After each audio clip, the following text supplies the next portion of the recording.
I was jolted out of sleep when my 5-year-old son, Kevin, jumped on top of me. I let out a little yelp, both from the shock of the impact and from being ripped out of a deep sleep. A little disoriented, it took me a few minutes to figure out what was going on. Now jumping up and down on the bed, Kevin yelled, "Fuzzy came again! Fuzzy came again!" I sighed, rubbed my eyes, and checked the clock. It wasn't even 6 o'clock in the morning yet.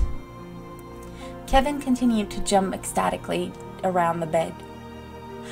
By now, my husband was awake and was very cranky.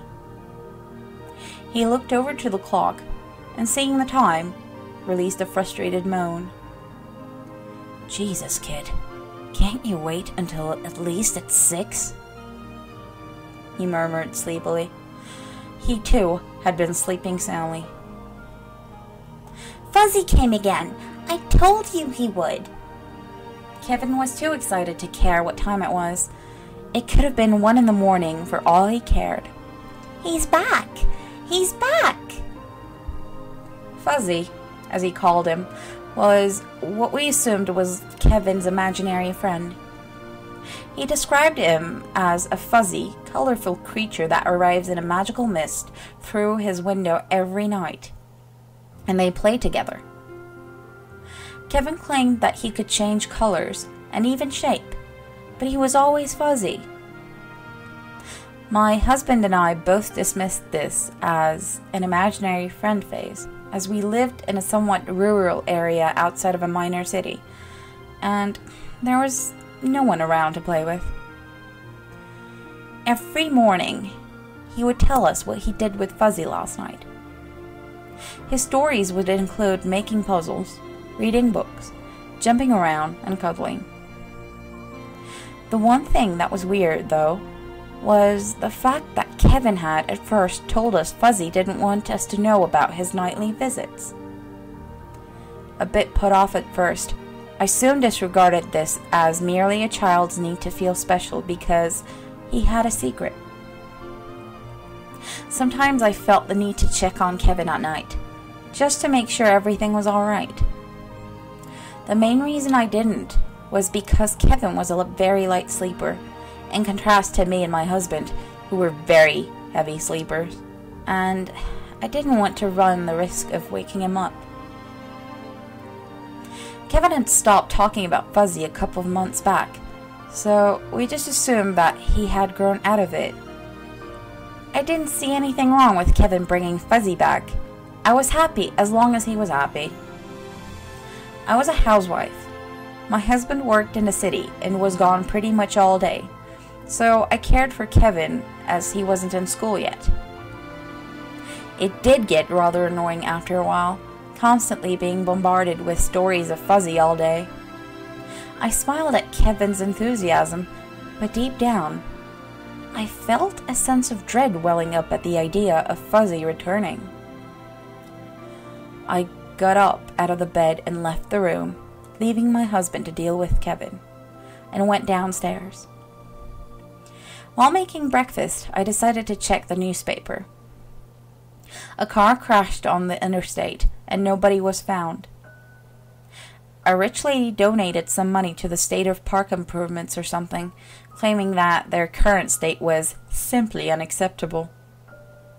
There was a short editorial on why kids were doing poorly at school, and parenting suggestions on the topic.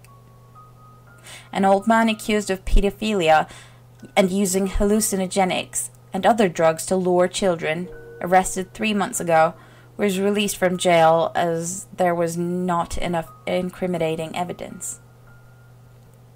There was some sports stuff too, but I didn't bother checking that as I was never really into sports.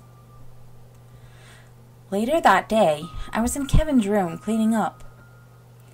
It smelled funny in his room.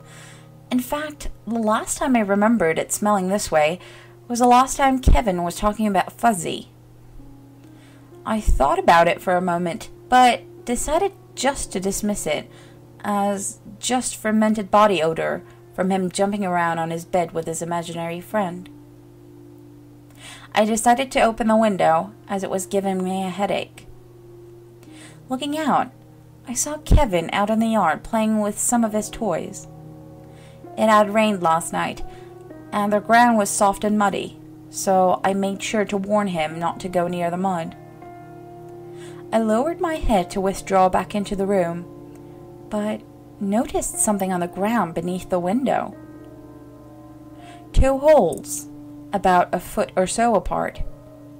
They weren't that big, so I wasn't too concerned. It just bugged me, as I couldn't think of anything that might have made them. I looked up to ask Kevin if he knew what they were. He might have made them. He had moved somewhere else, though, and I didn't feel like chasing him down to ask about something so menial. The next day, I was wiping down a window in the dining room, which led directly below Kevin's room. The 2 holes caught my eye again. However, this time they were even bigger than before. At dinner, I decided to ask Kevin if he had been digging in the backyard. He said no, so I figured it must have been an animal or something. That evening, something else occurred to me. I found Kevin in the living room.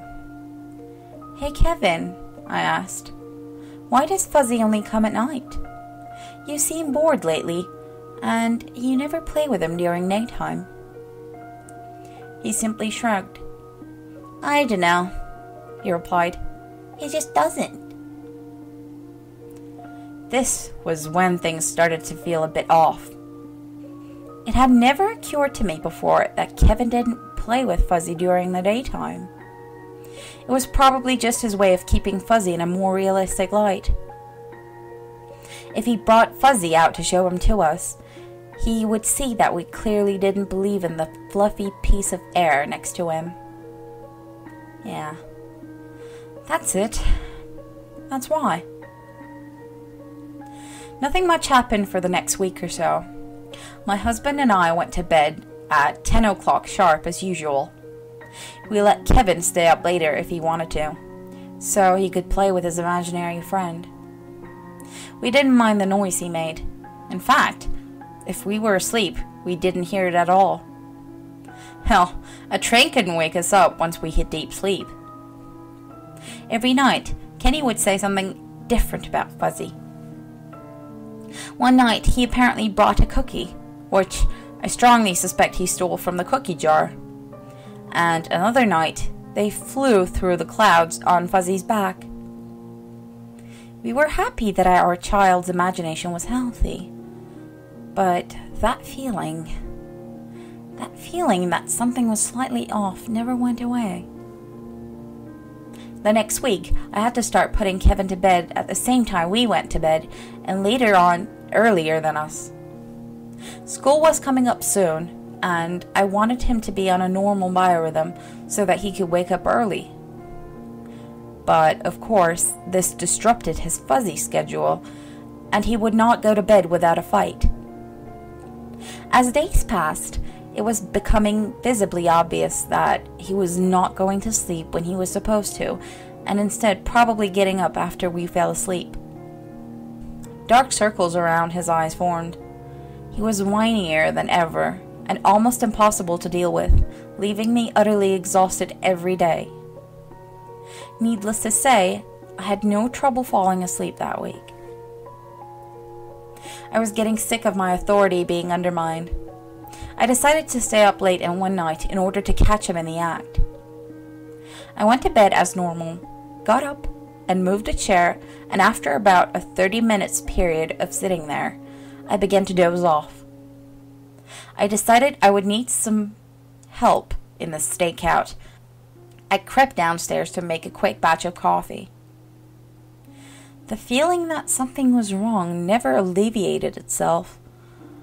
It felt like my mother's instinct was going off, but I didn't know why. I stood in the kitchen, sipping my coffee for what seemed to be ages. Frequently glancing at the clock didn't help. I spent most of the time reading the newspaper, and every time I began to doze off, I got more coffee. Accustomed to utter silence, I jumped a little when I heard a little thump coming from upstairs.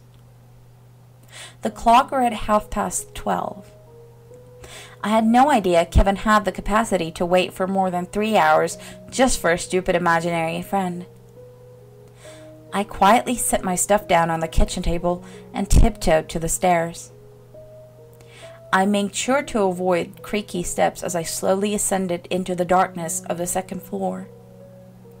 Just as I reached the top step, I heard Kevin's voice from down the hallway. "Pussy!" It was now blindingly obvious that Kevin was awake. I heard another thump from Kevin's room as I slowly made my way down the hallway. I thought about calling out his name and scolding him right then, but decided against it, as it would only serve to alert him to my presence and allow him to retreat under the covers and pretend he was asleep. The feeling that something was wrong grew from minor to almost unbearable.